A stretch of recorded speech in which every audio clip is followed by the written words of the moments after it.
Ito kailangan sabihin ko, palagi kasing sinasabi ng mga ibang tao, I am trying to defend the Discayas. No, I am trying to maintain what the law says and provides. Dahil alam ko na wala namang sinasabing restitution, gusto naman nilang magpa-cover para sa ganun, may protection naman sila because they are aiding the state to prosecute kung sino-sino may kasalanan dito. Bakit hindi natin i-apply ang batas? Ngayon, sinasabi mo na naman, tinatanong ko lang, kay restitution applied to Yusek Bernardo. He was granted already provisional admission. But hindi mo maibigay man lang yun. There is nothing secret in that. Otherwise, pero meron kayong paborito, merong hindi. Parang namimili kayo. It is a selective process. May I respond, Mr. Chair?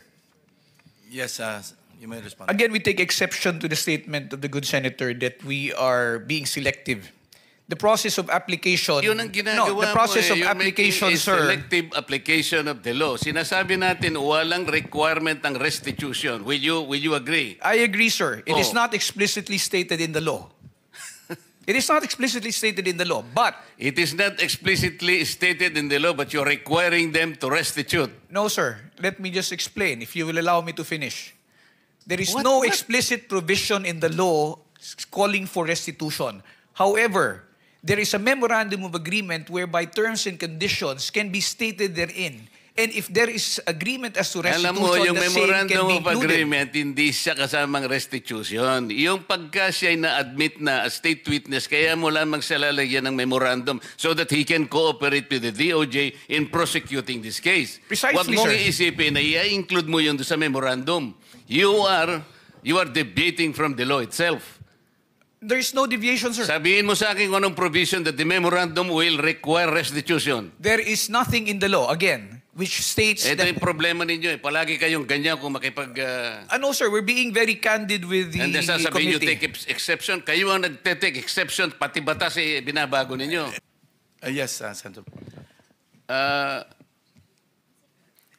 Prosecutor Padulyon, ang pagkakaalam ko, kasi I was then the chairman nung nagpasya sila ng back-cover ng WPP at sa akin namang palagay based on the law, kailangan silang ma-process sapagkat nagpasya sila na gustong magpa-cover.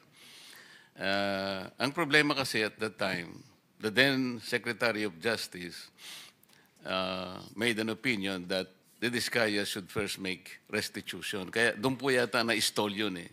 Considering that restitution is not even one of the requirements para ma-process. Kasi nag-a-apply pa lang sila eh.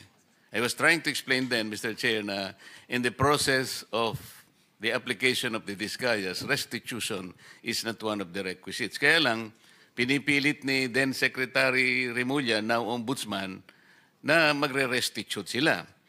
So, doon yata na-stall ang pinag-uusapan.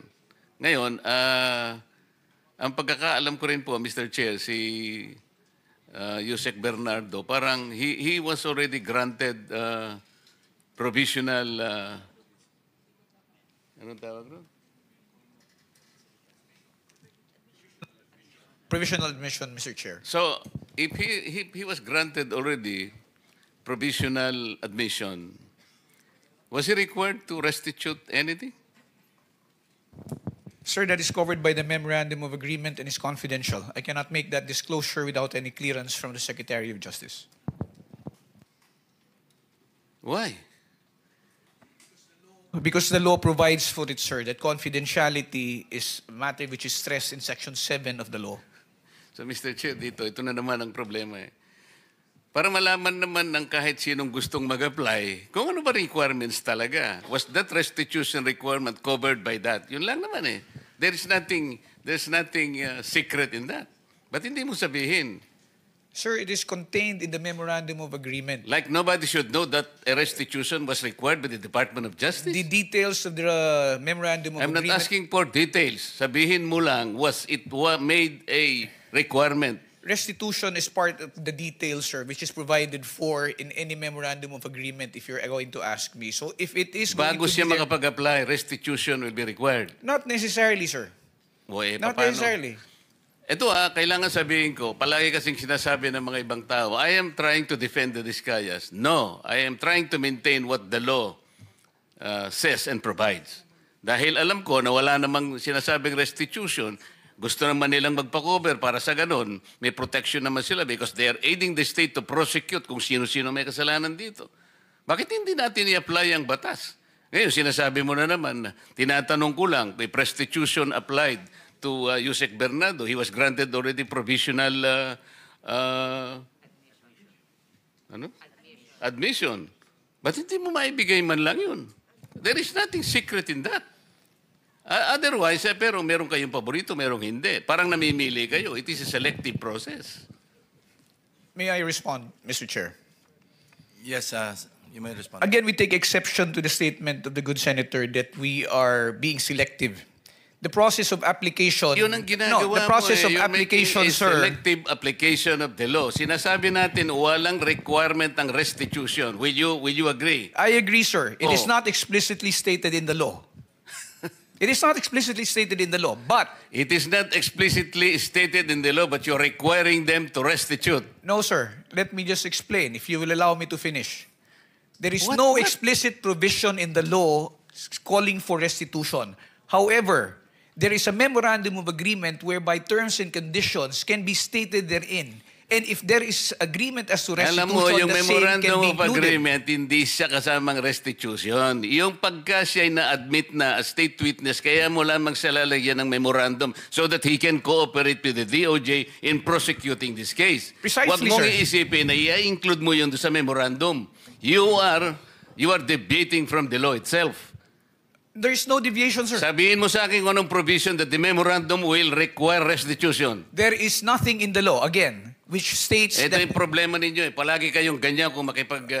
No, sir, we're being very candid with the and then sasabihin nyo, committee. take exception. Kayo ang nagte-take exception, pati batas binabago ninyo. No, sir. If the Diskaya couple would want to be admitted, all they had to do is go through the same process. But it's not a matter only of... Pumunta na sila. Yes, sir. But they have not... Alam mo, si Secretary Boying Rimulya ang nandito. Nag-uusap pa sila dito. Okay? Sabi niya sa mag-asawa, Mr. Diskaya, sige, bukas na bukas, isama mo yung asawa mo, magkikita tayo sa din. Nandito pumunta siya rito. Kaya ang palagay ko noon, processing lang naman. If they will not qualify, okay lang sa akin yun. But, hindi nga sila natuloy sa process because they were required restitution. Kaya ang nakikita ko dito, merong blocking. Di ba? Napakasimple na pinag-uusapan natin, Prosecutor Papadulyon. Huwag na nating i-complicate ito. We apply this law to everybody. Ngayon, tinatanong ko lang, okay lang naman kung qualified si Yusek Bernardo. I have nothing against Yusek Bernardo. Okay lang. Tinatanong ko lang, para yung application ng batas, parehas lang. So, halimbawa, kung wala namang restitution si Yusek Bernardo, why will you apply restitution to these people? Sir, we did not... That was a statement made by former Secretary Rimulya.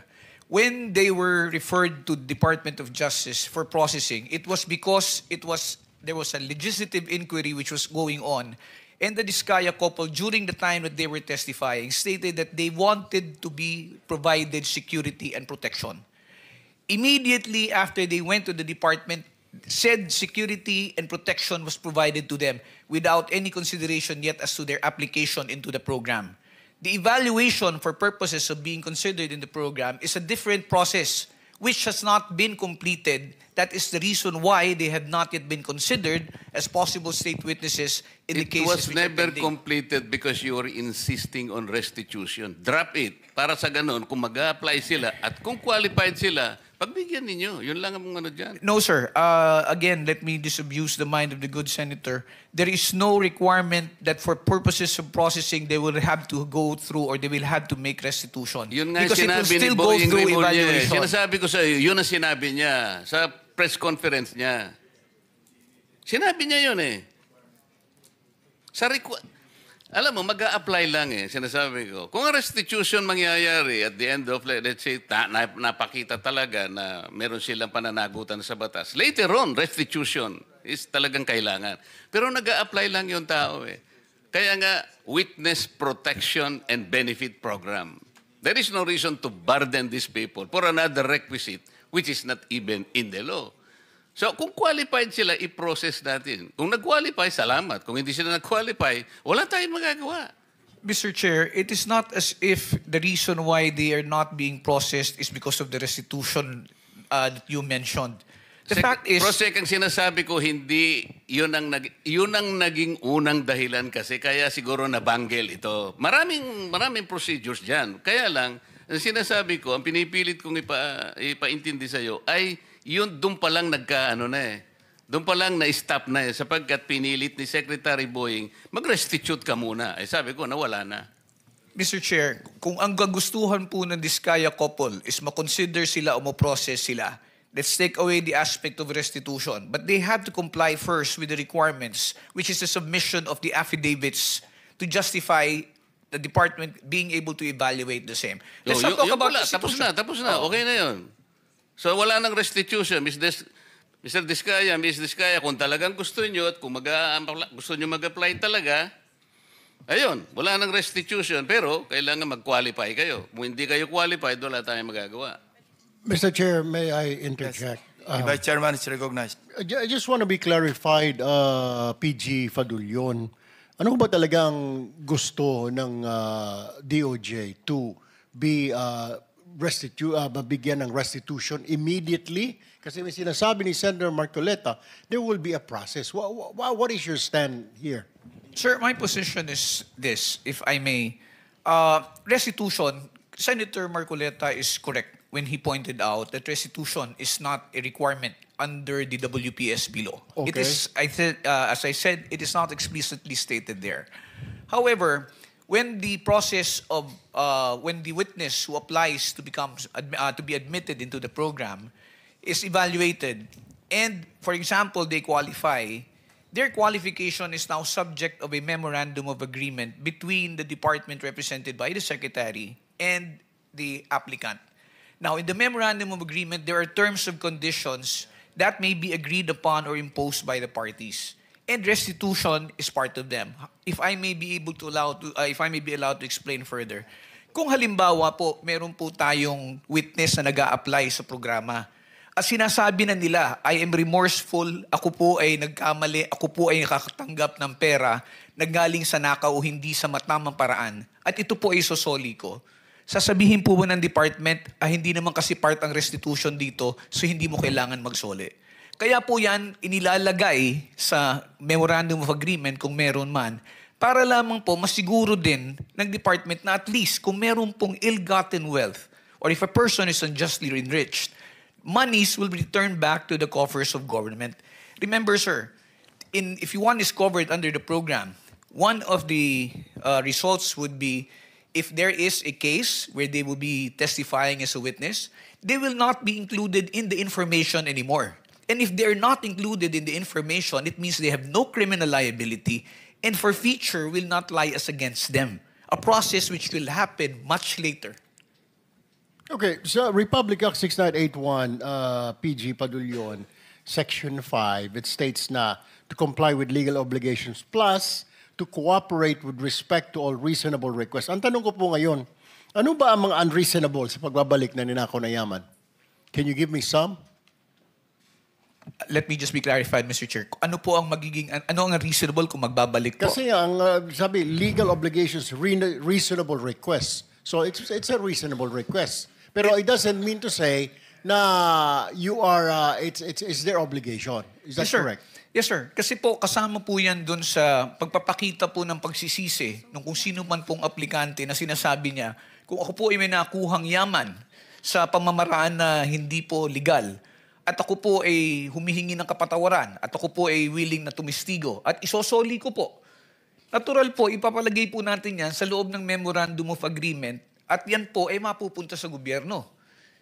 Kaya po, ang tanong ko po ngayon sa PG Padulyon is that reasonable ba o unreasonable ang pagbabalik ng pera na kinuha sa taong bayan? Which is which? It is definitely not unreasonable. I would say it is only reasonable and within reason to return the same. Thank you, Mr. Chair. Hypothetical, halimbawa, nag-apply yung couple, Diskaya couple. Sinabi nila, halimbawa, papasok sila sa MOA. Okay, ito po yung aking mga account numbers, ito yung bangko. Willing po akong i-waive kung magkano man ang laman nitong account number na ito. Tama po ba yung hypothetical situation na ganon? That would be one correct means, Mr. Chair. Or halimbawa, ito po yung estimate ko na kinita ko sa aming pagkokontrata na merong ghost project. Nag-estimate siya. Nagbigay siya sila ng estimated amount na sa tingin ninyo acceptable kasi yun ang base rin sa reasonable na computation. Kasama rin yung sa MOA. That will also be included in the MOA, So sir. hindi immediate na Hindi po pagpasok immediate. nila, babayad na kagad sila. Parang extortion yun. Yes, sir. Hindi po immediate kasi mangyayari niyan is parang Correct. you paid your way to be able to be Yes. admitted. Parang you buy your Yes, way sir. in to the Yes, sir. program. Ito po, it's a So necessary. merong miscommunication. Yes, sir. Wala nga sa batas ang restitution, pero it could come later. Yes, sir. Parang as a pledge, as a commitment. Yes, sir. That is correct, Oh. Mr. Chair. Thank you. Mr. Chair, ikaw na nga nagsabi, Prosec, it is not in the law. Okay. Gagawa ka ng paraan para i-circumvent mo yon, papasukan mo doon sa memorandum. Reasonably ba yung maglalagay ka ng isang bagay that was not even provided as a requirement? Alam mo, as a lawyer, sinasabi natin palagi, the spring cannot rise higher than its source. Ano yung source? The law itself, di ba? Bakit ka ngayong gagawa to circumvent it para lang ipakita mo? Alam mo, you'll be abusing. That is grave abuse of discretion. Hindi mo nga alam, magkano isosoli nila, for example. Alam mo ba kung paano isosoli? Doon lang sa solian, doon lang magkakaroon na ng corruption dito. What was not given to you by the law, you cannot have it. Dito tayo nagkakaproblema, Mr. Che. Kaya ang pinag-uusapan lang, these people, gusto nilang tulungan ng Estado. We're not, hindi man hidden wealth Sorry. pinag-uusapan Mrs. dito. Iskaya wants to say something. Can we allow her? Pwede natin magsalita ka muna. Yes po. Miss. I-confirm ko lang po kasi with what attorney Fadulyon said na meron kaming we were given temporary security. Definitely we weren't kasi I had to get our own security for me and my kids after the session here where we mentioned the 17 congressmen. So hindi po kami nabigyan ng DOJ ng any security whatsoever. And then yung sinasabi na hindi kami nakikipag-cooperate. Actually, the affidavits that they were requesting were prepared and we were ready to give it to DOJ. Pero kasi we were required to restitute first. So hindi namin You were required to restitute. Oo, How much? Wala silang sinabi na amount. So hindi Baka- namin alam kung ano yung restitution. Baka stipulation lang. Oo. So it was one of the yun nga po, one of the stipulations PG, that baka was stipulation lang yun. asked of us. Mr. Chair, I am not privy because I am not part of the ones who've been talking Yes. to and communicating Yes po, with the opo. Diskaya couple. So I will have to validate that information, Mr. Chair, as to whether or not So- restitution was made a condition. Maybe you can renew your application. Actually, hindi din Puntahan nyo kami na lang si PG Padulyon. Opo, hindi na po kami we are 100% trying to cooperate with whatever is asked of us.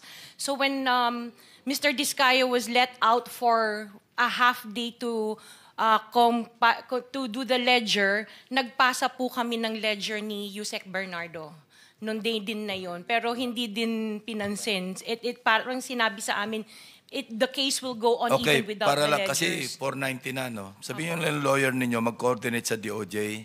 Andito yung director ng WPP. Kung makipag-ugnayan, para hindi tayo dito nagba-back and forth. Hindi tayo matatapos eh. Kasi I think there's a lot of miscommunication eh. No, iba yung interpretation, iba yung interpretation. Yes, So, Mr. Senator Chair.